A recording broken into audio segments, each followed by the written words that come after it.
Deputy CM బోడి ముత్యాల నాయుడికి ఇంటి పోరు తప్పడం లేదు. మాడుగుల అసెంబ్లీ టికెట్ను ముత్యాల నాయుడు కుమార్తె అనురాధకు కేటాయించింది వైసీపీ. అయితే అదే స్థానాన్ని ముత్యాల నాయుడు కుమారుడు రవి కూడా ఆశించారు. టికెట్ రాకపోవడంతో ఇండిపెండెంట్ గా పోటీ చేస్తున్నట్టుగా ప్రకటించారు.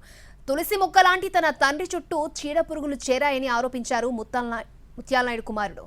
తన తల్లి కోరిక, తాత ఆశయం కోసం ఇండిపెండెంట్ గా బరిలోకి దిగుతున్నారని తెలిపారు. జెడ్పీటీసీ ఎన్నికల్లో నామినేషన్ వేస్తే వైసీపీ పెద్దలు విత్డ్రా చేయించారని చెప్తున్నారు. ఈసారి మాడుగులలో స్వతంత్ర అభ్యర్థిగా పోటీ చేయడం ఖాయమంటున్నారు ఆయన. మా నాన్న తులసి మొక్క కానీ 2019 తర్వాత ఆ తులసి మొక్కకి పురుగులు పట్టినాయి. మన మొక్క అయినా అంత పురుగుని పక్కన పెట్టేస్తాం కాబట్టి ఈ ప్రాంతానికి మాడుగుల నియోజకవర్గానికి కొన్ని చీడపురుగులు వెంటాడి ఈ ప్రాంతాన్ని, రాజకీయాన్ని కూడా మార్చే అప్పుడు నిర్ణయించుకున్నాను. మా తాత నాకు చెప్పేవాడు, యుద్ధంలో చేసినప్పుడు నీ ధర్మం, నీ ఆలోచన తప్ప నువ్వేం చేయాలని అదే చేయాలి తప్ప ఇంకో దాన్ని ఎవరైనా పోరాడమన్నాడు.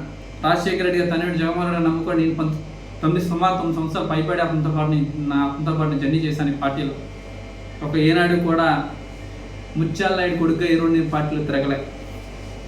ఈ పార్టీ క్రమశిక్షణ కార్యకర్తగా నేను ఈ పార్టీలో తిరగడం జరిగింది. రాష్ట్రంలో ఎంతమంది నాయకులను అభిమానించినా గత 5 సంవత్సరాల నుంచి కూడా నియోజకవర్గంలో నన్ను తొక్కడం మొదలెట్టారు.